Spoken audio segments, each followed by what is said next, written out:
Second and 10, Starks. Spins it left and has an open field. Look at Starks go inside the 30. He's got a blocker down there. Is James, who shaves the defender. And Starks takes it the distance. Starks, room to run. Touchdown, Green Bay.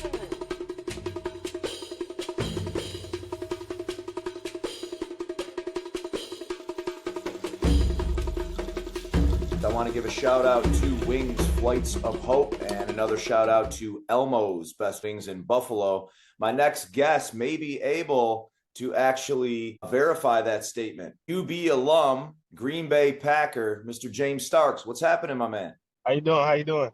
Doing great. Thanks so much for showing some love to Moneyball and coming on the show. I got to ask you right off the jump, when you were at UB, was Elmo's a thing? Did you guys go after their wings?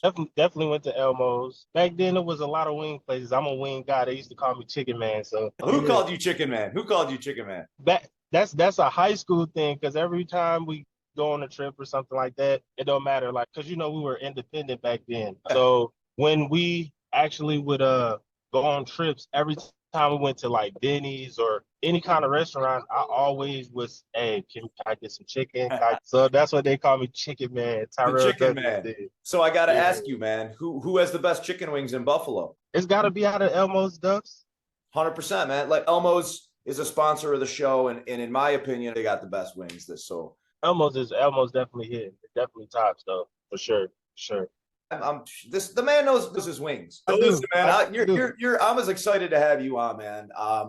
Back in the day, not like you're some old man, and nor am I, but back in the day, to the youth now that watch the show, and I've actually just recently had the chance to interview UB's current running back. We'll talk about him in a minute. Everything kind of going full circle, but you were the man, James Starks, man. You were very, very highly regarded and taught at Niagara Falls. It was so cool, for Buffalo to have this kid from Niagara Falls playing on the Green Bay Packers, and it was amazing. It really was. And I know you got a lot of love in the Falls from the mayor and all that stuff. And then your rookie year, you go out and you win a Super Bowl, and let's go down memory lane a second, man. I mean, tell me about that experience of your rookie year. We won't even talk about UB right now. Tell me about your rookie year in Green Bay, the whole kind of from start to finish, just, the elation and how you felt going in and then winning that Super Bowl. My rookie year was kind of crazy, man. Like, I know people look at the craziness as far as like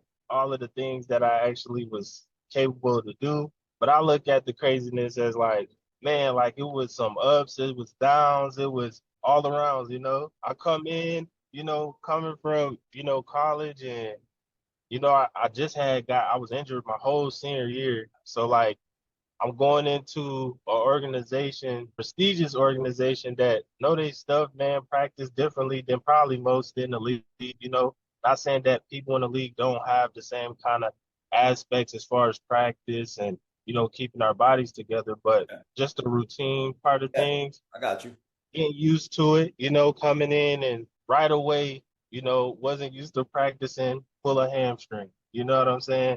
So I'm like, gosh, I wasn't. Was that right in training camp? Yeah, like soon as after like OTAs and all of that stuff for the rookies and all of that, you got the rookie camp, then you got the OTA stuff like that. And during that process, I'm kind of like at that time I'm like, dang, bro, this is a lot, on my legs, whatever. I'm tired. So we get a little break and to come back home. So I'm trying to get my hamstring right and stuff like that, thinking it's good, go to practice, and it's full speed, pull my hamstring. So that's like one of my first ups or first downs. And I'm like, geez, Louise, is this gonna keep happening? I lose my senior year, I come in and I'm doing pretty well. I'm earning the name for myself, and then it's kind of like boom, so even back then, I was always praying. I feel like God put you through these things for a reason. It's just part of my test. I totally agree. You know what I'm saying? Yeah. So I end up fighting that thing for a minute, bro, and it wasn't getting right, bro. And it's a hamstring. The hamstrings, man, they take forever and they never heal right. They never do, bro. Like I had to get on like a routine with like Flea, Nate, and them, all of them, Kurt, and you know what I'm saying? They were just cool guys. Put me on like a regimen where, man, I'm in the pool, I'm doing all kind of like exercises to get it strengthened and stuff. I end up getting it right, man. They put me on pup. I was able to rest and just do treatment and like real therapy, just strengthening my hamstrings. And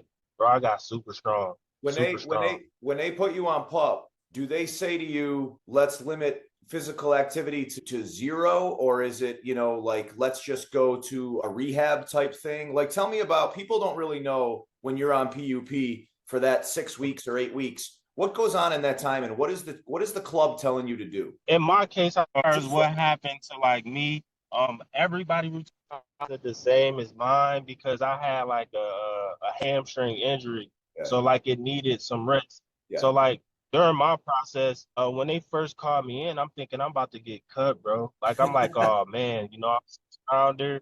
I'm talking to the head man. He called me up. He said, "Hey, we love seeing what you got to do. We got to get that thing healthy. So what we're gonna do is put you on pup." I was like, "Look, let go and let God. God to handle this Yeah, so yeah, far, yeah, right?" yeah. So I tell my brother and them like, "Hey, bro, I ain't get cut." You know what I'm saying?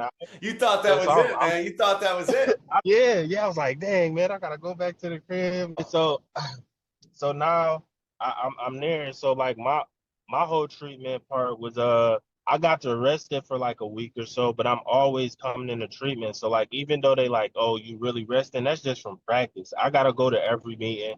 I'm waking up earlier than everybody because I gotta go to every treatment. I'm staying later than everybody because I gotta go to treatment, right? But then I'm also having to know all of the new installs and all of that stuff. You get what I'm saying? Yeah, and So you're every trying to learn the playbook too, right? yeah. So it gave me a chance to study the playbook more. I was spending more time with Coach EB. So when I came back, Coach EB was like, "Hey, we're gonna hit that thing running." He said, "You over here." He would make me like it's like you resting, but they don't want you to feel comfortable in it Yeah, all, yeah, right? yeah, yeah, So he yeah. like, "Hey, you better make sure that thing is right, good, and 100%. You better not come out here and be playing no games type of thing, right?" I'm over there. I'm still like, even though I got this 6 weeks to like work, get strong and stuff like that, bro. When you in the process, sometimes you get in them doubts because like, dang, my joint's still lingering here a little bit. Like it's been like 3-4 weeks now, Yeah, yeah, yeah, And yeah. so They're the worst, dude. They're the worst. yeah. And so I started going to Dr. Gray and stuff, and they were helping me. They was doing like the spin cell cycling with my own blood and then sticking it Oh, into okay. the area Okay. and help heal and stuff. So we Which did was some things like probably at that. the time, that was probably like some really breakthrough stuff, that wasn't being done a whole lot. Yeah. It's all of the good blood. So they take the blood out of like your arm, and then they spin that joint in like this little wheel. Is the process, and That's they get insane. all of the bad. Yeah, it get all of the bad blood out of it, and then it's just like this pure like Superman blood, right? It's all of the proteins and stuff of your blood, like Yeah. they put that in the bad area where like you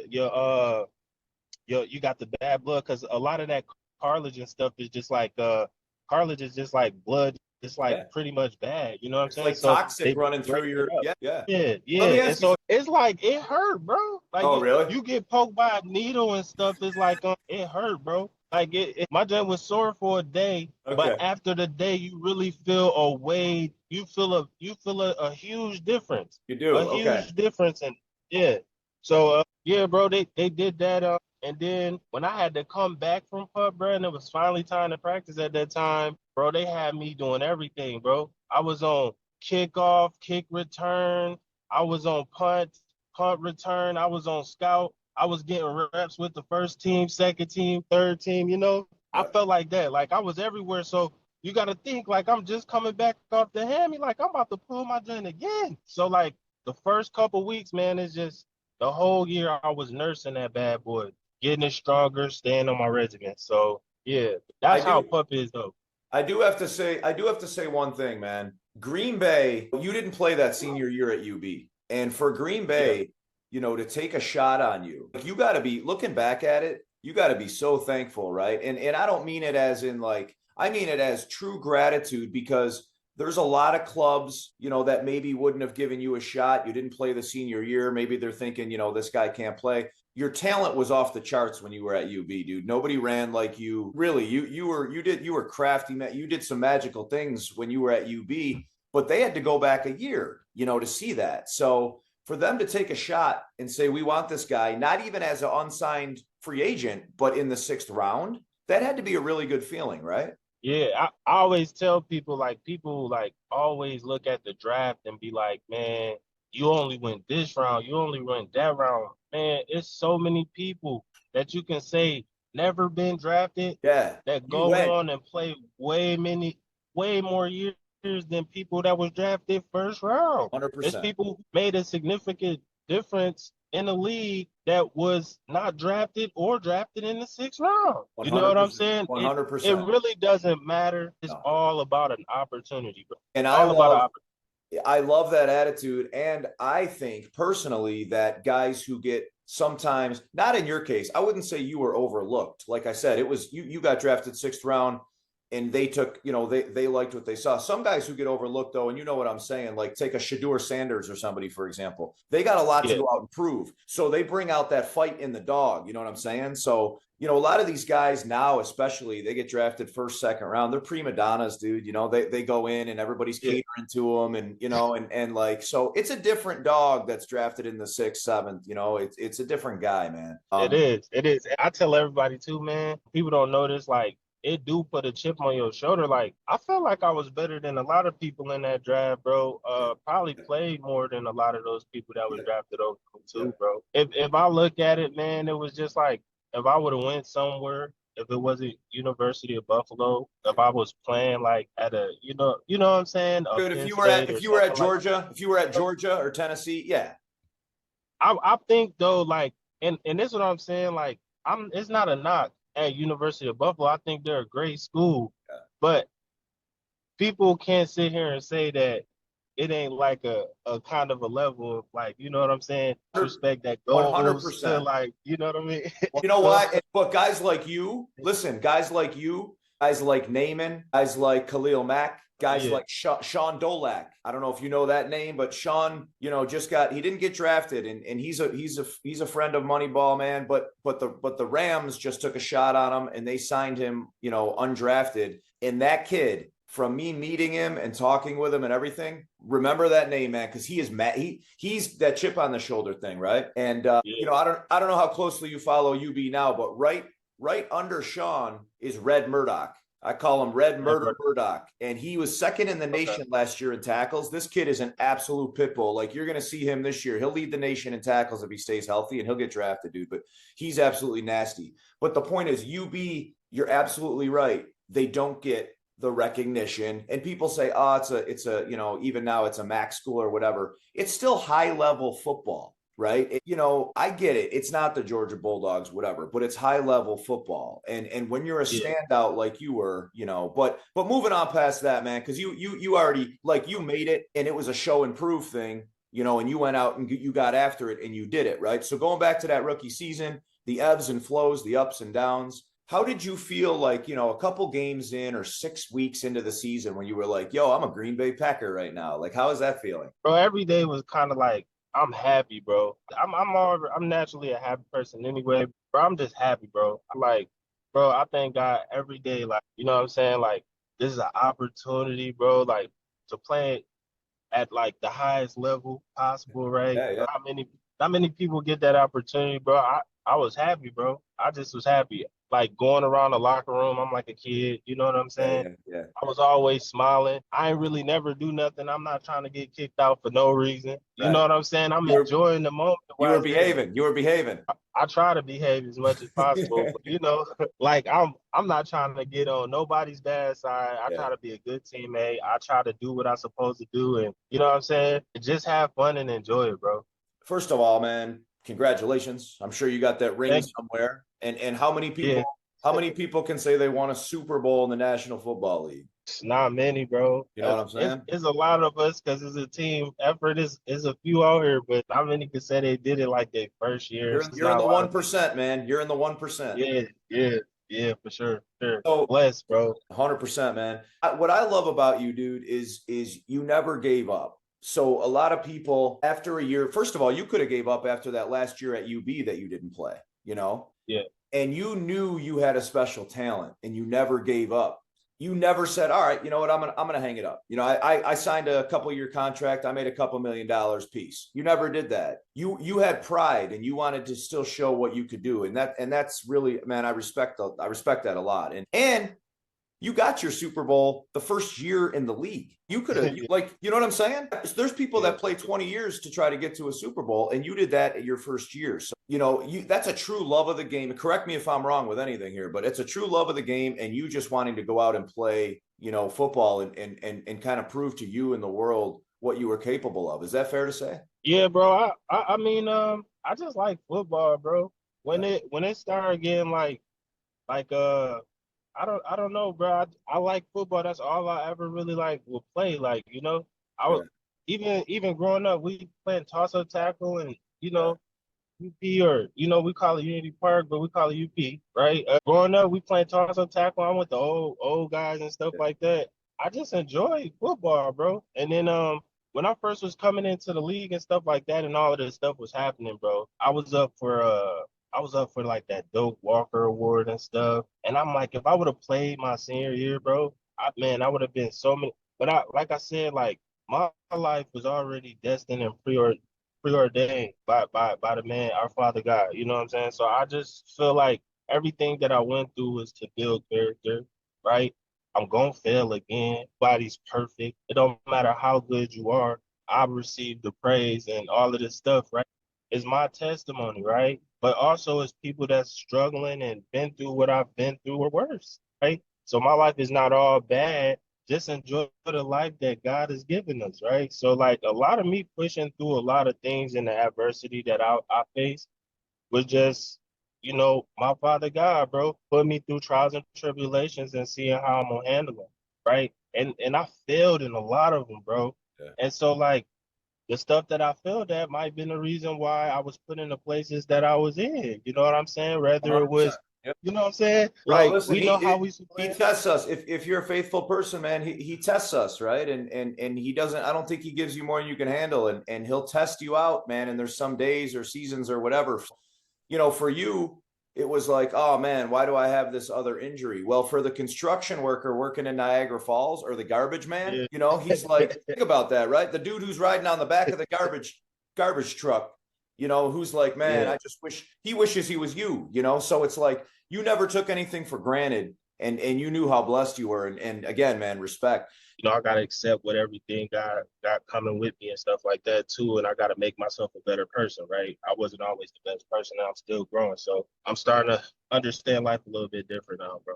Dude, you're cool. You're cool as that. You have a great story. And again, that Niagara Falls, the Green Bay, playing with one NFL team, getting that championship, and you're so humbled, and finding God and everything else. And that's what this man's doing. And he's trying to become a better human being in every way for his children. And that's just, that's the type of caliber you want to surround yourself with, What advice, if you were Al J. Henderson, okay, I just interviewed him. We went to Elmo's actually, and that's where I sat down with him and bought him some wings. Seriously. What advice would you give him, man? Being, James Starks, you were him. You were him. What, 20 some year, whenever it was, you were him. What advice would you give him? I think he's going into his senior year. I think he was a junior last year, senior year. He's trying to turn some heads. What advice would you give him? The advice I would give him is first and foremost, get in that good book, right? That's one thing, right? Enjoy life. Like enjoy life. That don't necessarily mean go out there, be clubbing, all of this stuff, but I'm saying enjoy life. Like you got a gift, right? He has a gift. Make the most out your gift. Like God gave it to you. And that's something I feel like I took too long to do, right? Like people don't like to say this and stuff, but like, bro, I played around a lot and then I get these accolades and stuff like that, bro, when I know I could have worked harder earlier, right? Listen, I get it. You feel me? I get it. So I'm just telling them it ain't too late to start good. Like, you get what I'm saying? So if I could tell them anything, put that work in and you could do anything you want to do. Like, if you know you bad at something, work at it now. If you know you could do this better than people saying, oh, well, he can't do this, take that to heart and work at it. You get what I'm saying? 100%. Work, whatever you bad at, work, whatever you good at, work to get better at it. You get what I'm saying? And bro, be different. You're not going to find none of that.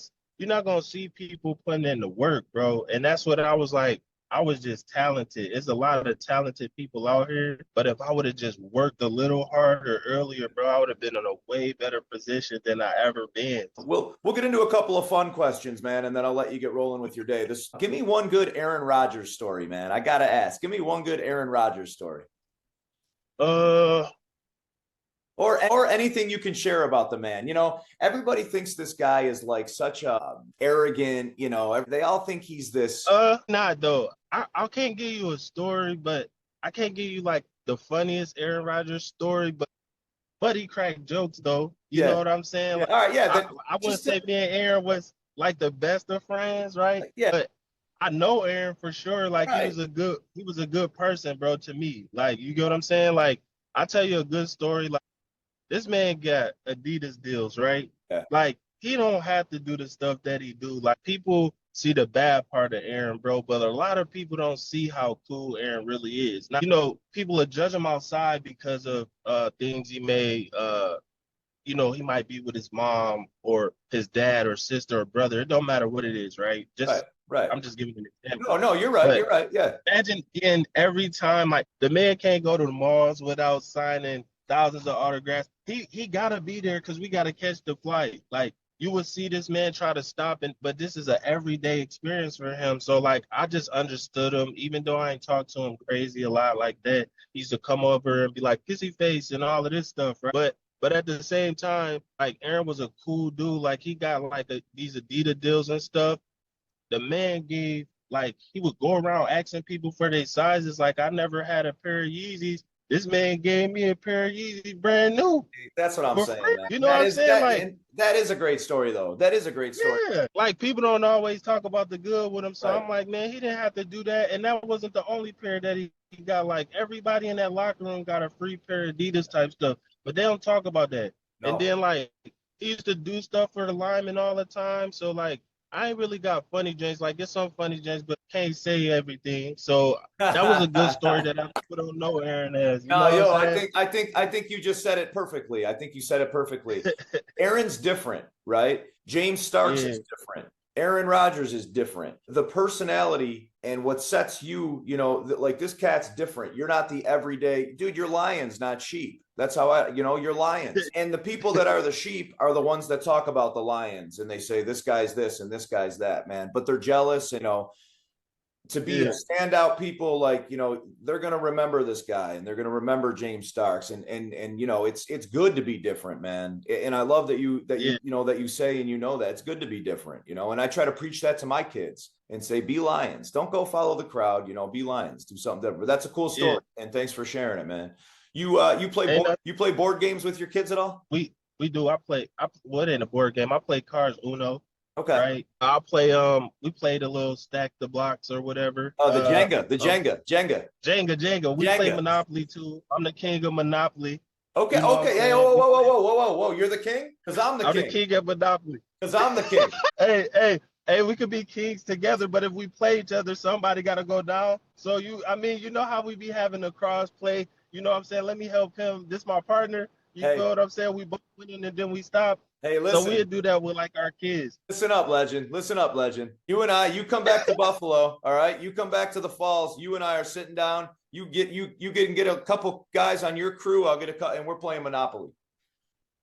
Yeah, I'm with it. We're doing it at Elmo's.